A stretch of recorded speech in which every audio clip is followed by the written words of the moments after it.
I'm on the rooftop of a hotel in Miami, signing the biggest contract in our estate's history with the largest coffee buyer in the United States. After the signing, they warmly invited me to celebrate, but I declined with a smile, because tonight is the 20th anniversary of my marriage to my wife, Hope. I just wanted to get back to my room and video call her. When the call connected, she smiled with her usual tenderness and asked me how the contract went. I told her, "Very well, honey. I'll finish up the remaining work here as soon as possible and come back home. I brought you a gift."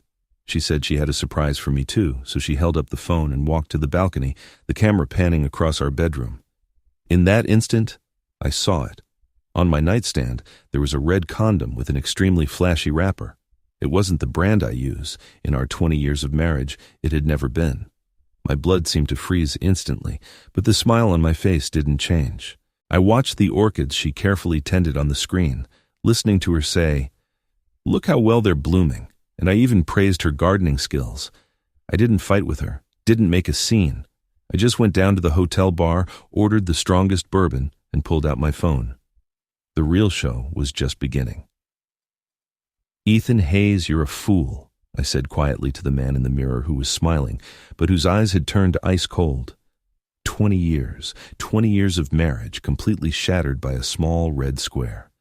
But I'm not the kind of man who acts on impulse. Coffee requires patience, and so does revenge. My brain quickly calmed down, and I started to analyze the situation. If that condom belonged to someone else, then Hope was definitely having an affair. And it was very likely the other person wasn't just some ordinary lover, because that kind of specially packaged condom isn't something you find at a local drugstore. It's obviously an expensive import. This means the other person probably has money, social status, maybe a businessman or a politician. I pulled a green coffee bean from my pocket and gently rolled it between my fingers. This is my habit when I'm thinking. As the third-generation owner of the Santa Helena estate, I inherited this habit from my grandfather, as well as his almost obsessive love for coffee in the land. "The beans aren't as bitter as you are," I said, looking at the bean in my hand, talking to myself. "The taste of betrayal is more bitter than any coffee." Hope's abnormal behavior over the past few months flooded my mind. More and more ladies' nights, a sudden increase in yoga classes, impatience with my work, expensive cosmetics, and unexplained perfumes. All the clues pointed to one obvious fact. She was cheating on me. The most ironic part was that while I was working day and night for our future, for the development of the Santa Helena estate, she was having an affair with another man in our bed. My anger and pain flowed like boiling coffee through my veins, but I knew now was not the time to explode. I opened my computer and reviewed the contract I had just signed one more time. $3 million. Enough to upgrade all the equipment on the coffee plantation, enough to renovate the old house my grandfather left behind, enough for Hope to buy the Italian sports car she had always wanted. I once thought this was our joint venture, our common future. The Santa Helena estate had been passed from my grandfather to my father and then to me. We watered this land with the sweat of a lifetime, and she, the woman I thought would stand by me to protect all of this, was now in bed with some man using that damn red condom. The phone was still on the table, its screen lit up. Hope sent a message. "Honey, are you okay?" The call seemed to drop suddenly. My fingers hovered over the keyboard, thinking about how to respond. At that moment, a complete plan formed in my mind, a plan to make both her and her lover pay the price. Step 1, I needed to confirm who her lover was and gather enough evidence. Step 2, choose the perfect time to catch them, preferably catching them in the act. Step 3, not only legally win full ownership of the estate, but also ruin their social reputation. To achieve this plan, I needed to make some preparations. I quickly replied, "Sorry, the network is unstable. I'm fine, just a little tired. I have a tough negotiation tomorrow, need to rest." She replied very quickly, "Okay, honey, get some rest. I wish you luck tomorrow. Love you." Empty words. I laughed coldly as I turned off the phone. I picked up the phone and booked the earliest flight for the next day. Then, I waited until late at night, when it was mid-afternoon back in California, to call Hope again. The phone rang for a long time before she answered. There seemed to be sounds of water and laughter in the background, but they quickly disappeared. "Ethan," her voice sounded a bit breathless, as if she'd been running, but I knew that wasn't it. "Honey," I pretended to be completely exhausted. "Damn it. The permits are stuck. The bureaucracy on the other side is just unbearable." I sighed deliberately. "I'm afraid I'll have to stay here for at least 2 more days. The earliest I can get back is Friday. Take care of yourself at home." There were a few seconds of silence on the other end. Then her voice suddenly became cheerful. "Oh, don't worry, honey. You know I can take care of myself. Just focus on your work." "I really wish you could be by my side," I continued to act. "Days like these should be spent together." "I know," her voice sounded regretful, but I could hear the feigned component. "But work is important, I understand. We can celebrate later." "You're so considerate," I said, almost hearing the irony in my own voice, but she didn't seem to notice at all. "Of course, honey," she replied cheerfully. "You know how much I love you." "Ye liar," I thought, but I said, "I love you too, honey." "Well, I have to prepare for tomorrow's meeting. Good night." "Good night, honey." I hung up the phone and looked out at the Miami nightscape outside the window.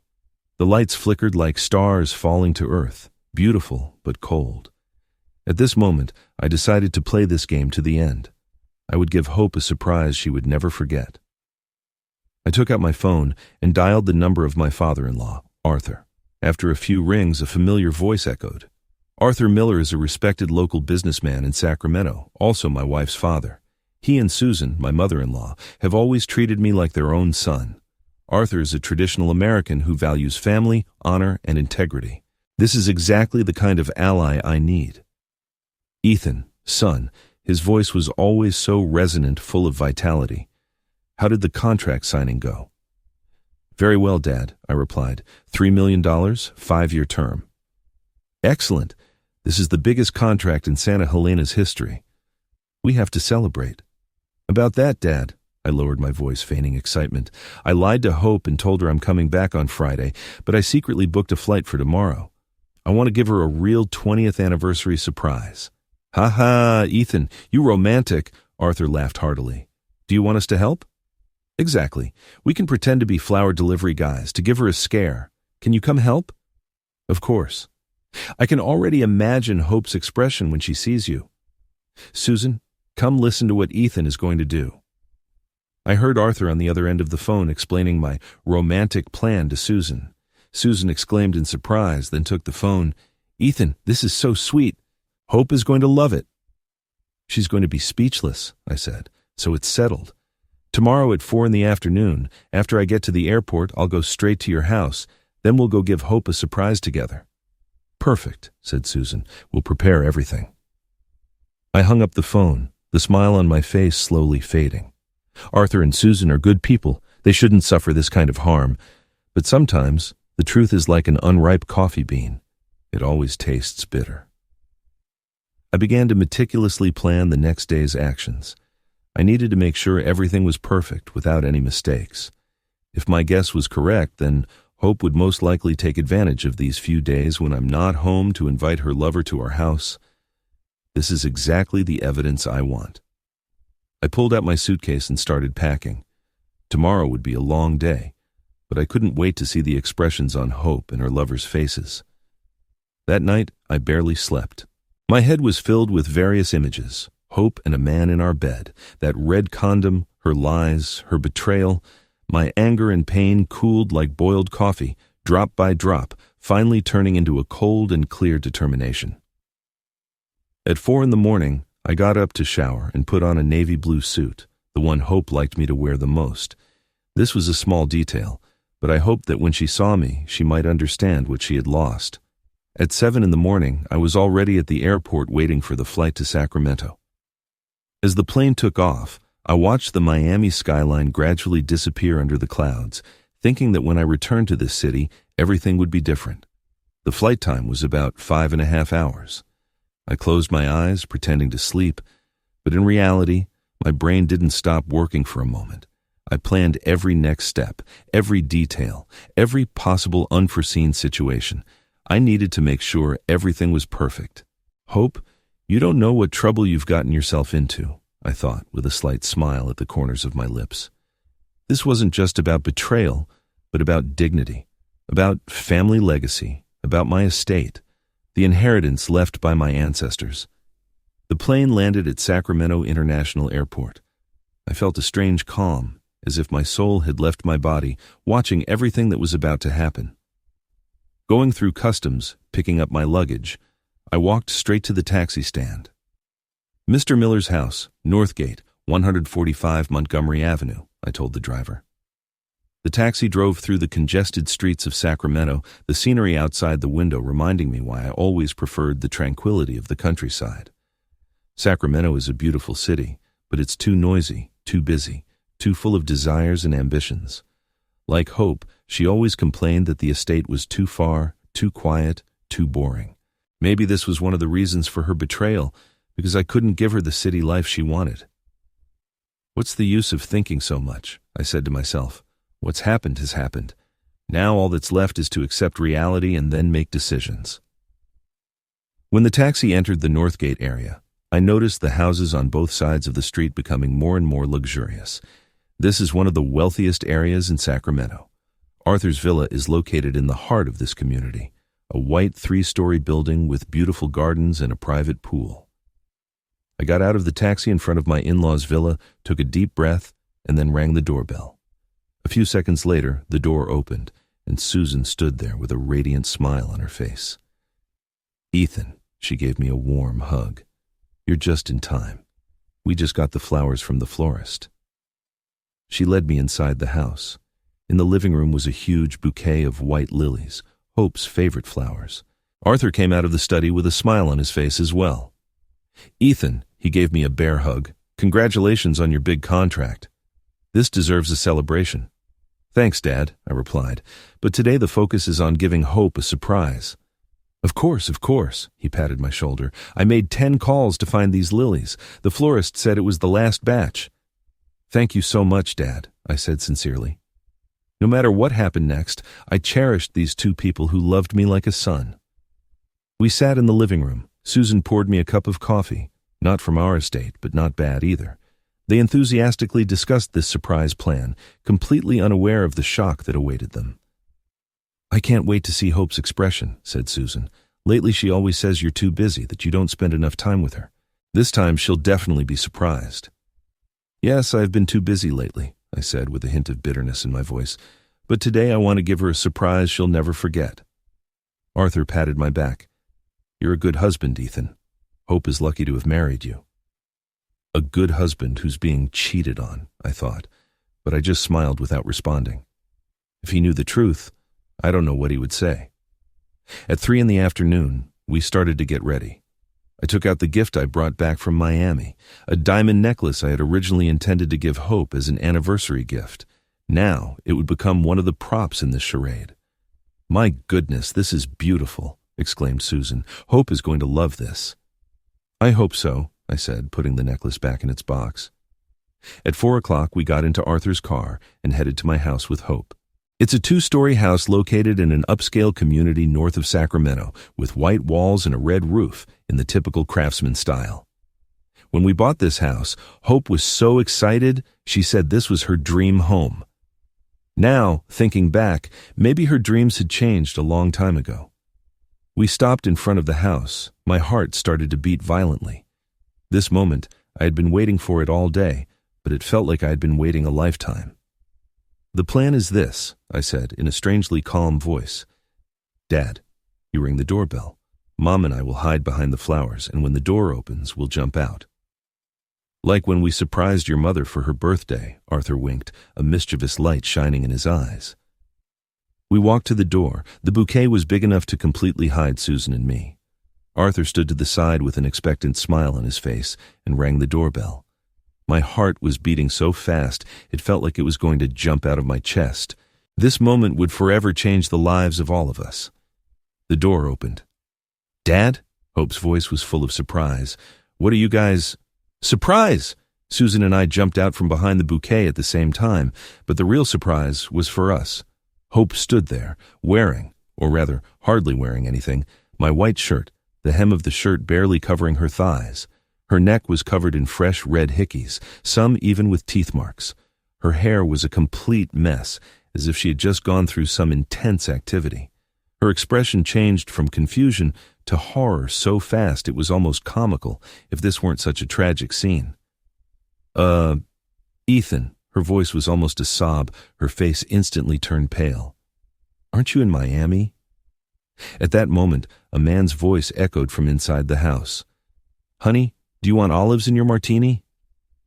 A man wearing a t-shirt with his own campaign picture on it walked out of the living room holding 2 martinis. When he saw the group at the door, the glasses slipped from his hands, crashed onto the marble floor with a clear breaking sound, the liquid splashing everywhere, wetting his pants. What a villain, I thought coldly. Damian Vance, city councilman, a rising star in Sacramento politics, called the new hope of California politics. Also a married man with 3 children who frequently emphasized the importance of family values in his campaign speeches. His face, which usually appeared on campaign posters, was now distorted with shock, his eyes wide open like 2 golf balls, his mouth opened and closed several times, but he couldn't make a sound, like a fish out of water. Even worse, when he recognized Arthur standing behind me, his expression became even uglier than if he had swallowed a whole snake. Because Arthur was not only Hope's father, but also one of the most influential local businessmen and the main financial sponsor of Damian's last campaign. Without Arthur's support, Damian would probably still be a nobody. Ungrateful bastard, I thought. This guy takes my father-in-law's money for his campaign and then sleeps with his daughter. Susan let out a sharp, short scream, then covered her mouth with both hands. Her body swayed as if she was about to faint. I immediately reached out to support her, her body trembling in my hands. Arthur's reaction was completely different. He stared at Damian, the muscles on his face tense, his hands clenched into fists, the veins bulging as if he was ready to punch that bastard at any moment.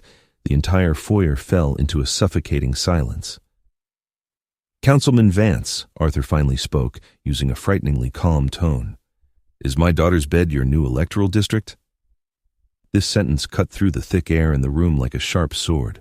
Hope let out a painful moan, while Damian turned red as a tomato, his mouth opening and closing several times, but he couldn't say a word, like a dehydrated fish. I stepped forward, pushed the bouquet into the arms of the petrified Hope, with a calm smile on my face. Honey, 20th anniversary surprise. I paused. It seems I'm not the only one at home who knows how to prepare surprises. Then I turned to Damian. Councilman Vance, now please get out of my house. Otherwise, I can't guarantee that tomorrow's newspaper front page won't have a picture of you wearing that ridiculous t-shirt. Damian looked like a frightened rabbit, his gaze darting between Arthur and me, obviously weighing which option would do him less harm. But Arthur's next words gave him no choice. Get out of here! Arthur suddenly roared, his voice echoing like thunder. The whole house seemed to tremble. I don't know people like you. Get out! Damian almost tripped as he passed through the living room, grabbed his jacket from the sofa, didn't even have time to put on his shoes properly before running out the back door. The whole process looked so pathetic and comical that it reminded me of those low-budget soap operas where they catch the adulterers in bed. The difference was that this was my life, not some cheap TV drama. He deserves it. What a disgrace, I thought coldly, watching the politician flee in disgrace. When the door slammed shut, the living room fell into silence again. Hope finally started to cry. She turned to her parents. Dad, Mom, I can explain. You don't need to explain, Susan interrupted her coldly, her voice full of disappointment and pain. Your father and I saw enough. Ethan is your husband, Arthur continued, his voice no longer angry, but filled with deep disappointment, the kind of disappointment only a father can express. He has given everything for this house. And you, my daughter, is this how you repay him? With a married man in their marriage bed? Hope tried to defend herself. You don't understand.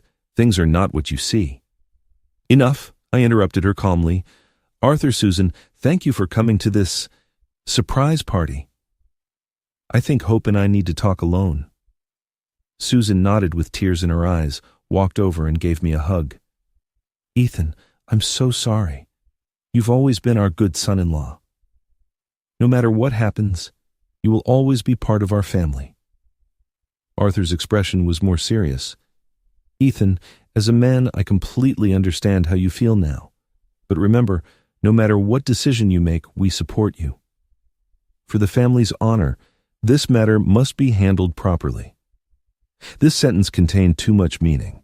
In traditional families like Arthur's, family honor is not just a concept, it's about dignity, reputation, and social status. Arthur was telling me that he would be on my side, no matter what method I chose to handle this betrayal. When my in-laws left, Hope finally broke down. She slumped onto the sofa, tears streaming down her cheeks.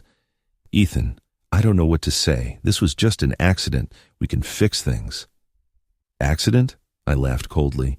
"You accidentally fell into Damien's arms and accidentally forgot to put on your pants? Or did that condom accidentally fall from the sky and land on our nightstand?" Her eyes widened. You saw it?" "Yes, Hope, I saw it. Just when you were showing me that stupid orchid, I saw the condom on the nightstand. That red one, which is not the brand we use." Her face turned even paler. I was just lonely. You're always on the road. You always put the estate first." "Who am I traveling for?" My voice was still calm, but it had already taken on a touch of coldness. "For the estate, for you, for our future. And you, is this how you protect our home? While I'm negotiating with buyers, you're rolling in bed with that politician?" She lowered her head, seemingly unable to look me in the eye. "We can start over, go to therapy, repair our marriage." "Repair?" I shook my head, feeling an unprecedented kind of fatigue. "There are some things that once broken can never be repaired. Like that antique vase you broke, remember? No matter how hard we try, it can never go back to its original state. Hope, I need time to think. I'm going to go live at the old house on the estate for a while. Until I make up my mind, don't bother me."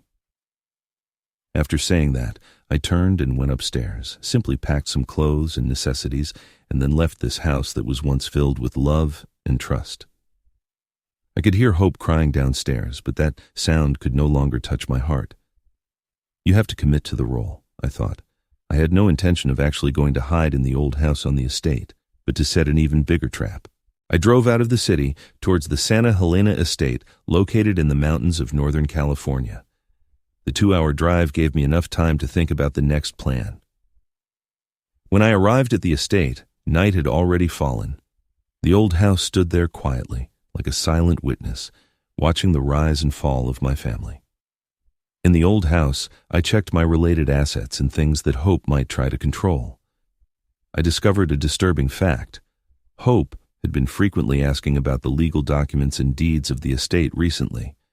And more coincidentally, Damien Vance had recently proposed an initiative in the city council about the rezoning of agricultural land.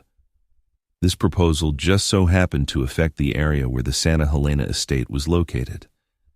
Suspicious, too suspicious, I rubbed my temples, contemplating the meaning of these clues. Is this not just an extramarital affair, but a bigger conspiracy?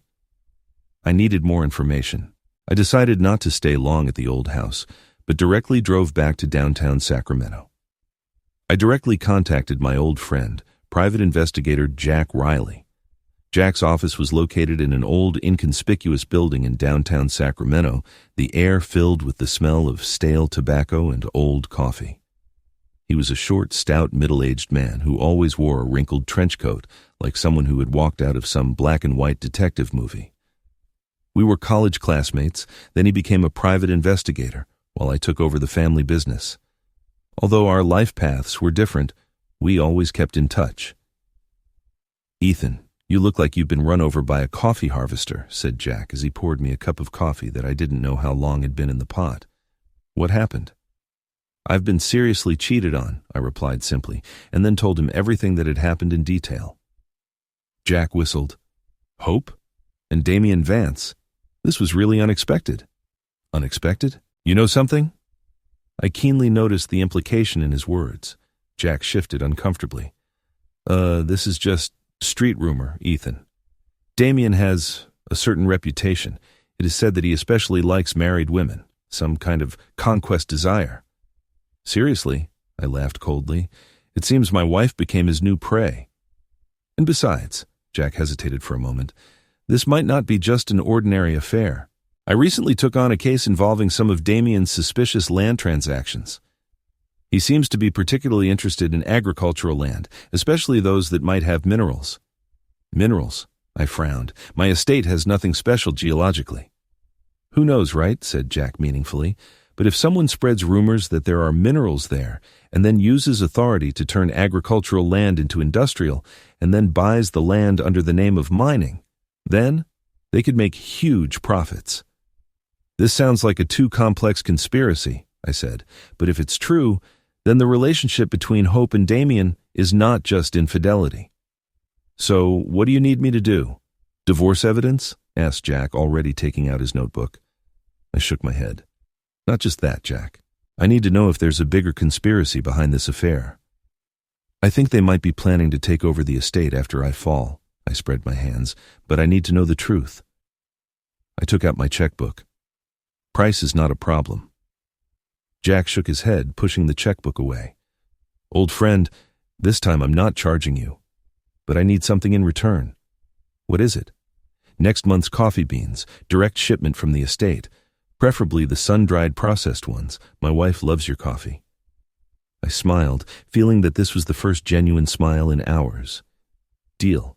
I can send you coffee for a year, Jack. But I need you to help me monitor my house, record all the actions of Hope and Damien. I suspect they might be plotting something while I'm away." "No problem," Jack nodded. "I have the newest surveillance equipment, can record all conversations and actions. When do you want to start?" "Immediately," I said. "I suspect Damien will soon return to my house. They think I'm on the estate. They think I've broken down, that I won't come back to the city. This is a perfect opportunity." Jack smiled. "You're a cunning old fox. You're already setting a trap, aren't you?" "All's fair in love and war," I said, but we both knew this wasn't entirely true. Jack's work efficiency was impressive.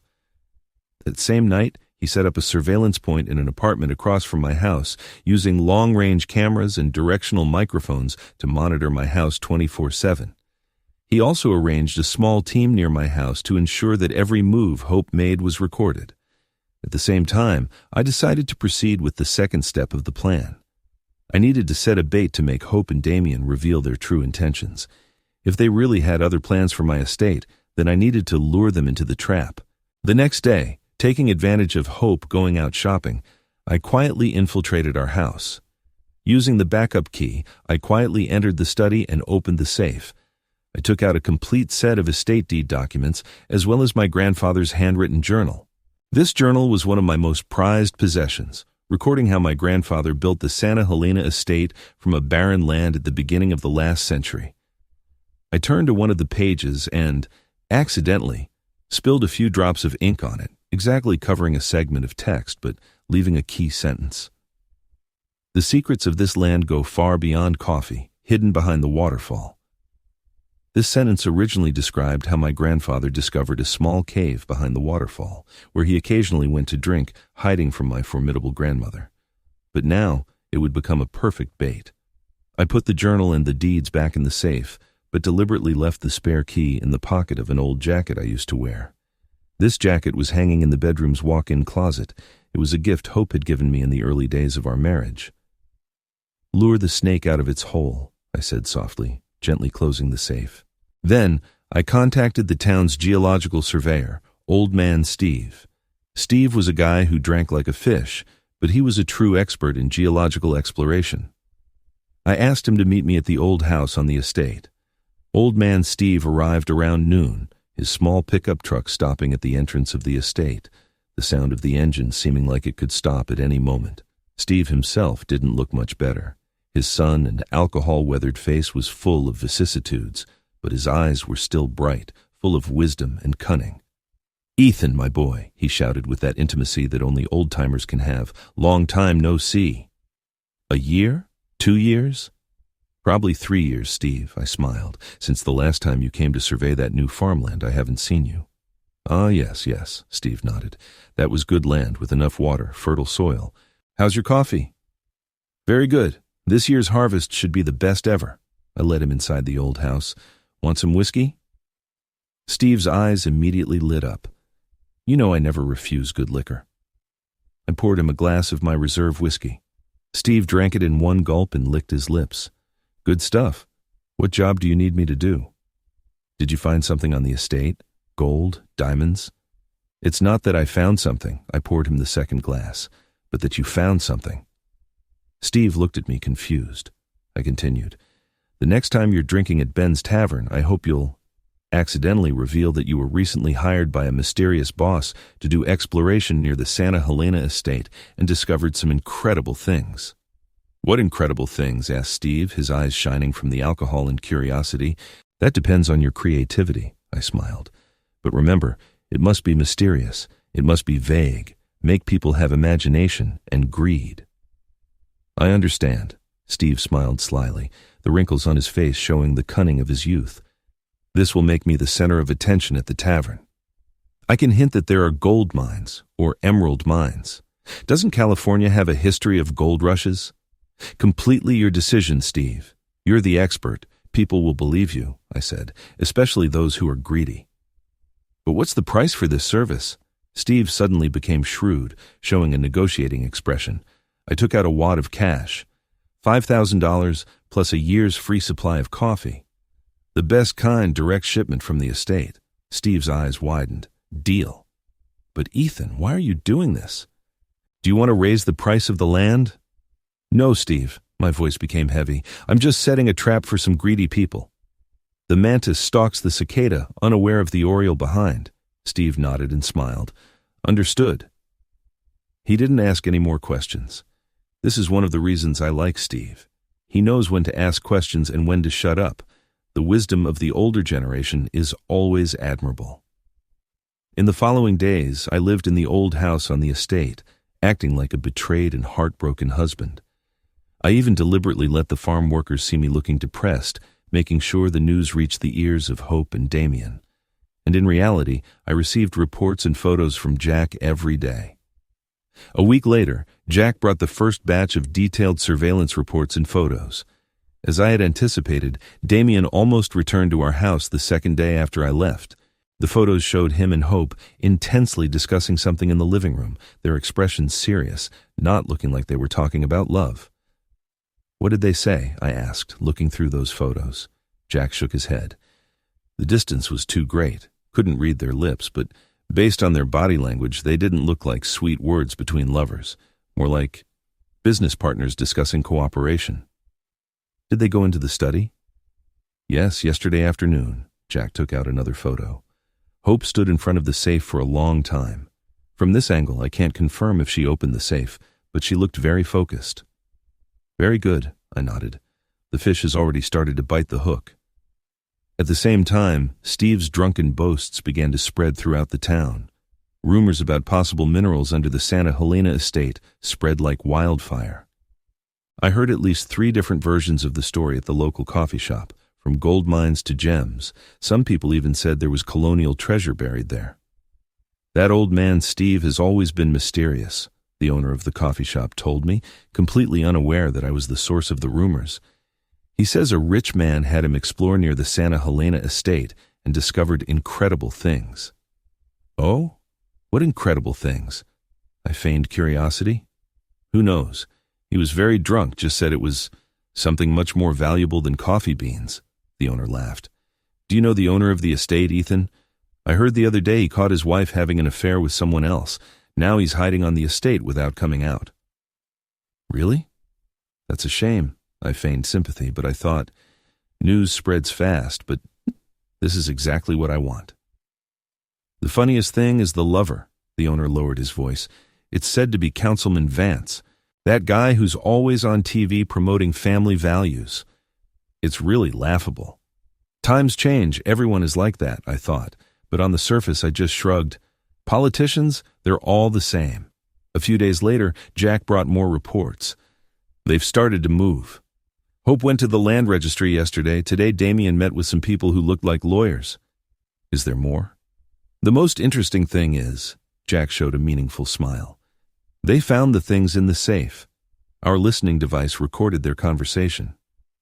Jack played the recording. First came Hope's voice. Look what I found. Ethan's grandfather's journal, and all the deed documents of the estate. Damien's voice was full of excitement. Excellent. I knew that country bumpkin wasn't as smart as us. Let me see. What is this? The secrets of the land go far beyond coffee? What does it mean? I'm not sure. Hope's voice sounded doubtful. There are ink stains here, but it seems to be about something hidden behind the waterfall. Waterfall? Is there a waterfall on the estate? On the south slope, yes. There's a small waterfall that flows into the irrigation system. Damien's voice became even more excited. This fits. That old drunk Steve said he discovered incredible things on the south side. Hope, do you understand what this means? If there are really minerals there. We can use the rezoning proposal to turn that area of land from agricultural to industrial, Hope continued, and then after the divorce, I can sue for division of property, get part of the estate. No, not just a part, Damien interrupted her. If we can prove that Ethan knew about this but hid it from you, this constitutes marital fraud. You can get everything, or at least half. Then we can develop that area together and make millions of dollars. You want me to accuse Ethan of fraud? Hope's voice sounded somewhat hesitant. Is there a problem? Damien's tone turned cold. Have you already forgotten our plan? Forgot how you used to complain about him being such a boring husband? What you called him, the farmer who only knows about coffee? I didn't forget, but this feels like betrayal. Damien laughed contemptuously. We've been sleeping together for half a year, honey. If this doesn't count as betrayal, I don't know what does. I know, Hope sighed. You're right. We need to find whatever is behind that waterfall. Good girl. Damien's voice turned soft, as if coaxing a restless child. When we have the money, you can go wherever you want. Paris, Milan, Madrid. You won't have to be stuck in this rural place anymore. Am I going to Madrid with you? What about your wife? Of course, she'll understand, or we can arrange an accident. Damien's voice had a hint of dangerous suggestion. What do you mean? Hope sounded somewhat alarmed. Don't worry about these details, honey. I'll take care of everything. The recording ended there. I looked at Jack, feeling a strange calm. Well, now we know their true intentions. A wolf's ambition, not surprising. They don't just want your estate, said Jack seriously. That accident suggestion. Damien might be planning something more dangerous.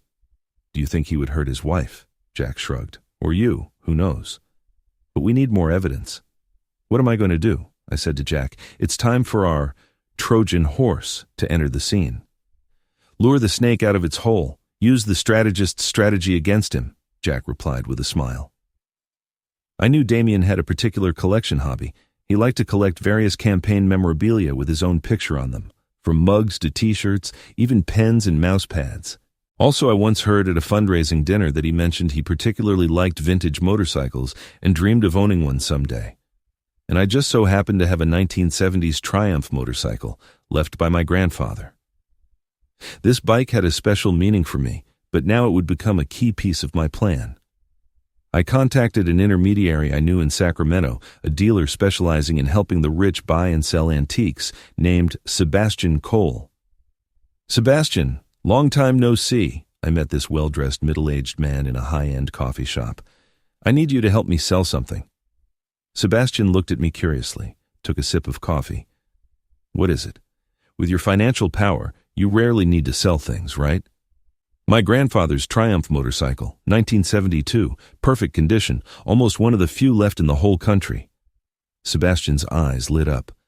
That's definitely worth a lot of money, at least $40,000 if it's collection quality, maybe more. Are you sure you want to sell it? I remember you once said it was your connection to your grandfather. Yes, but there's a specific buyer. Who? Sebastian's business sense immediately made him alert. Paul Mason, a confidant of City Councilman Damien Vance. He has a car repair shop in the south of the city. Why him? Sebastian's eyes flashed with curiosity. Because his son likes vintage motorcycles, I explained. I need you to offer it to him at an incredibly low price. Just say I need money urgently. Sebastian raised an eyebrow. This sounds very suspicious, Ethan. Are you sure there's nothing illegal? Completely legal, I assured him. It's just a special exchange. Sebastian shrugged. He was already used to the strange requests of the rich. Okay, since you put it that way, what's the price? $20,000, I said. At least half the market price. Sebastian whistled. So cheap, he'll be suspicious. Tell him I need cash urgently to pay off farm debts. Make it sound like a desperate decision by a desperate man. After Sebastian left, I contacted Jack to help me install listening and tracking devices on the motorcycle. You want to install them all over the bike? Asked Jack, gently stroking this beautiful vintage motorcycle. What a shame for this great bike. No, just in the toolbox, I said, so it won't be easily discovered, and that box is right under the seat, the best position to pick up sound when people are talking. Jack nodded and started working. He opened the bottom of the toolbox and installed a small but high-fidelity recording device and a GPS tracker inside. These devices were the newest model, capable of recording clearly within a range of tens of meters and transmitting the GPS location in real time. Done, said Jack after completing the work. These devices can work continuously for a week, then they need a battery change. The data will be transmitted in real time to my server. Very good, I nodded with satisfaction. Now we just need to wait for the fish to bite the hook. 2 days later, Sebastian brought good news.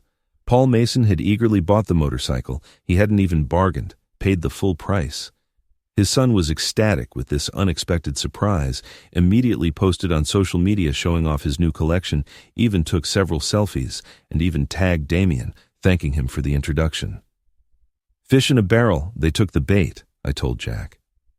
More importantly, according to the location signal, Damien and Hope soon went to the repair shop. This was exactly what I expected. In the following days, the recording device continuously transmitted valuable information.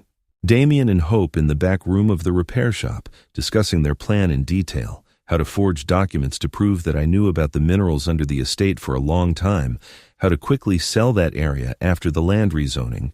They even discussed how to immigrate to Europe after succeeding. Most crucially, they also discussed how to bribe officials at the land registry to speed up the process. These conversations were recorded clearly, becoming irrefutable evidence. In the recording, Hope's voice was full of sarcasm. Ethan, that fool, thinks he's a great coffee grower. All day he only knows about coffee beans, roasting, flavor like an obsessed craftsman. Every time I want to talk about something interesting, he just tells me those boring coffee stories. He would never think that the real value of that land is underground. Damien was even more direct. According to Steve, there might be gold mines or gem mines. No matter what it is, once we get the land, we'll immediately sell it to mining companies. I've already contacted several international mining companies. They are very interested. Then we can go to Europe to start a new life. Think about it. Paris, Milan, London. We can live anywhere we want. What about your political career? Asked Hope. Damien's laugh was transmitted through the recording. Politics? That's just a stepping stone, honey. Only the poor and foolish really dedicate their lives to serving others. With this money, we don't need to worry about voters and campaigns. What about your wife and children? Damien was silent for a moment, then said, Divorce is inevitable. As for the children, they will understand. If not, it doesn't matter. Money can solve all problems. When are we going to the waterfall to have a look? Next week, when the office procedures are complete. I've already given $50,000 to Rodrigo at the registry. He guarantees he'll complete the document processing before next week, reclassifying that area as industrial land. Hearing this, my last doubts disappeared. An absolutely unprincipled pair, I thought coldly. I immediately contacted my lawyer to apply to the court for property protection based on one party maliciously transferring common property during the marriage relationship. I submitted the photos from the day of catching them in the act as preliminary evidence. The court approved the application and issued a temporary court order to the land registry. But this was not enough. What I wanted was not just to win legally, I wanted a complete and social revenge. I wanted them to taste the flavor of losing everything, just as they had planned to do to me. It's time for a public trial, I told Jack. Just at that moment, I thought of a perfect plan. St. Christopher's Church in Sacramento is the spiritual center of our community, and Father Michael is a respected figure, over 70 years old, yet still serving the people of the parish every day. The Mass every Sunday has hundreds of attendees, including most of the influential people in the community. I edited the recording into a highlight version, deleted some irrelevant conversations, but kept all the key parts. Then, I sent it anonymously to Father Michael, attaching a note. Father, this is the voice of the devil in our community. Please reveal the truth to everyone at the Mass so that these souls can find redemption. I knew Father Michael was a man of integrity. He would make the right choice. And besides, even if he didn't play this recording at the Mass, he would privately contact Damien and Hope, at least letting them know their actions had been exposed. No matter the result, it would be beneficial to me. The Sunday Mass was held as scheduled. The church was full of people, the sunlight filtering through the stained glass windows, forming rainbow-like beams of light.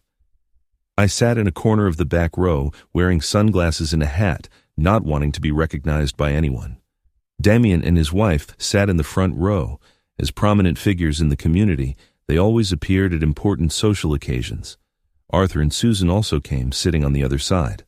Hope did not appear, but this was exactly what I wanted. After Father Michael's sermon ended, his expression suddenly became serious. On his time-weathered face, his eyes shone with a certain firm determination. My dear brothers and sisters, his voice, though old, was still resonant. Today we are going to listen to a recording from the devil. It tells us how greed and lust corrupt the souls of our community. There were immediate whispers in the church, people exchanging confused glances.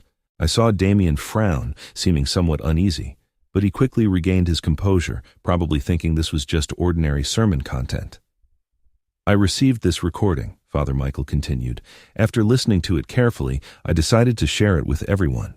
Not to condemn or humiliate anyone, but to warn all of us that greed and deception ultimately lead to the destruction of the soul. Then, the church's sound system played that recording. The voices of Damien and Hope echoed clearly under the dome of the church, talking about how to deceive me, how to bribe officials, how to betray the trust of voters, and their plans to leave this community after succeeding, immigrating to Europe. The mills of God grind slowly, but they grind exceedingly fine, I thought, watching Damien's face become uglier and uglier. When the recording reached the part where Hope called Arthur and Susan old-fashioned, saying they would only hinder her happiness, the atmosphere in the church became especially heavy. I saw Arthur's face turn even paler than Damien's. Susan started to sob softly. The church was deathly silent, followed by exclamations and discussions that could not be suppressed. Damien's face instantly turned pale. His wife covered her mouth, her eyes full of shock and humiliation. They looked around, trying to find who had exposed them, but no one stood up. This anonymous accusation made the whole scene more dramatic and more terrible. They deserve it. Retribution is coming, I thought with amusement. When the recording ended, Father Michael stood there solemnly. Deception and greed are not only betrayal of people, but more so betrayal of God. Let us pray for these lost souls, that they may repent and find the power to return to the right path. Damien could not bear such humiliation. He stood up abruptly, his face livid, his lips trembling. His wife firmly grabbed his arm, seemingly advising him to calm down, but he shook her off and rushed out of the church. His wife followed closely, her face covered in tears. The other churchgoers moved away one after another, like Moses parting the Red Sea. No one wanted to have contact with this couple, as if betrayal and greed were contagious diseases. A precise strike, a fatal blow. I was secretly pleased. I stood there, watching all this, with no joy of victory in my heart, only a strange calm. This was not the end, only the beginning. The things that followed developed like dominoes falling quickly. The city council began an impeachment investigation against Damien, accusing him of abuse of power, bribery of officials, and betrayal of public trust. Arthur's family issued a public statement, cutting off relations with Hope, saying she was no longer a member of the family. Neighbors began to point fingers when Hope appeared. Old friends avoided her one after another. Damien's political career was completely destroyed. He went from a respected councilman to a swindler and criminal despised by everyone. The investigation also revealed that Damien had accepted a large amount of bribes in recent years, using his authority to benefit some builders and developers. These combined charges were enough to face him with years in prison. But the real climax occurred a week later in the town's central plaza. That day, I was in the plaza's coffee shop drinking coffee, pretending to be an ordinary customer. I had adjusted my appearance, cut my hair, grew a beard, wore rimless glasses. Almost no one could recognize me. Suddenly, I heard a commotion. Looking up, I saw Damien and Hope arguing heatedly in the center of the plaza.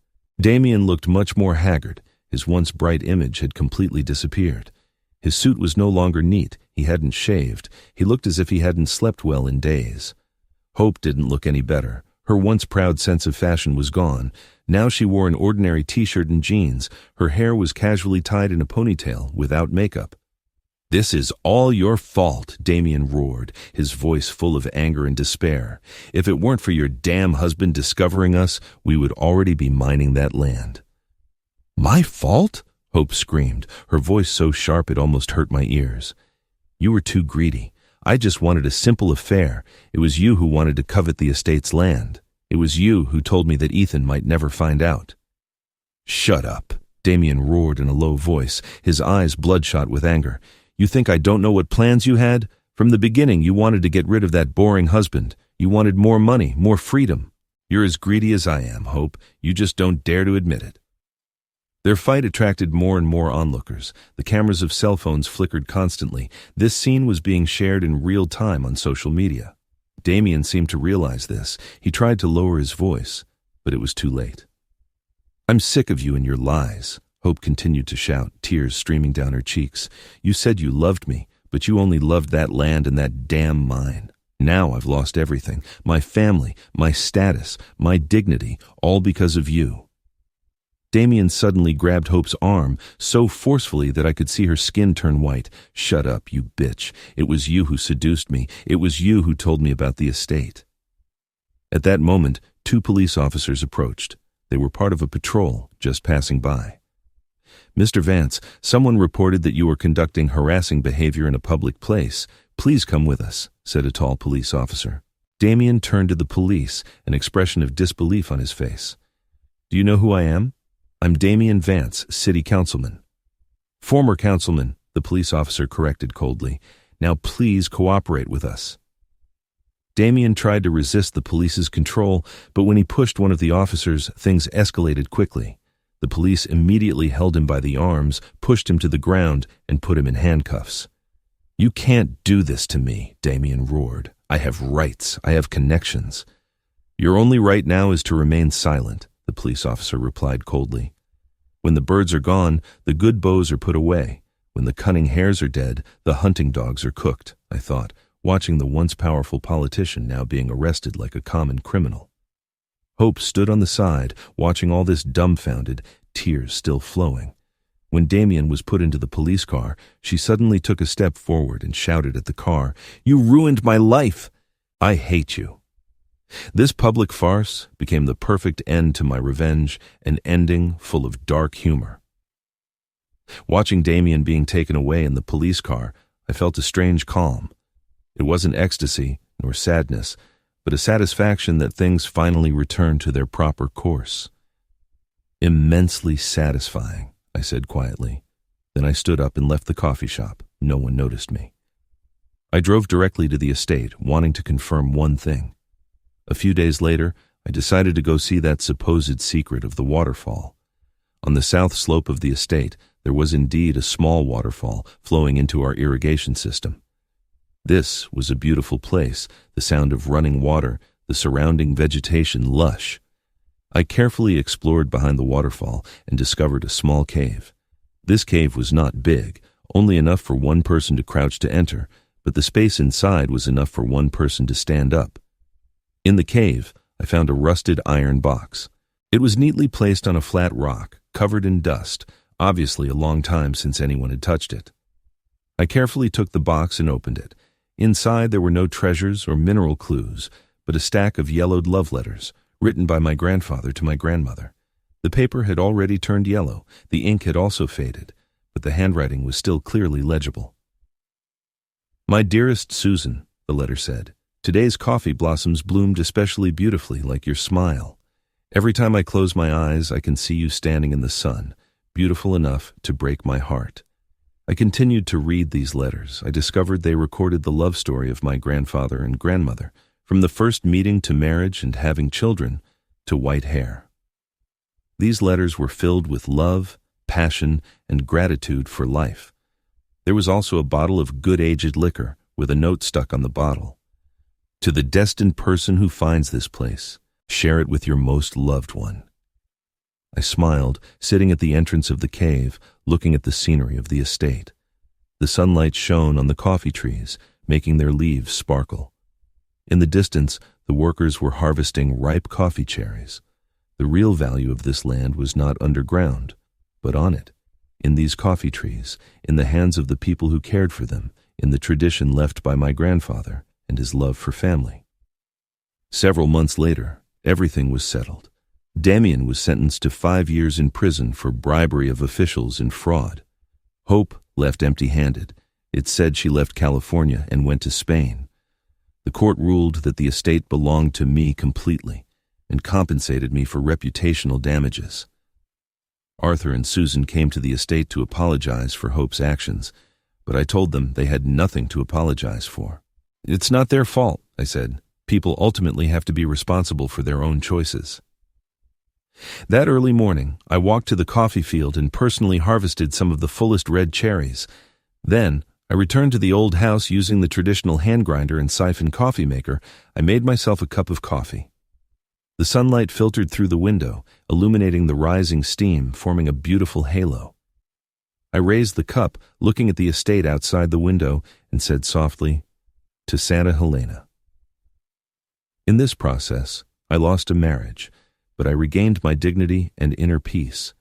I became the master of my own destiny again, no longer anyone's pawn.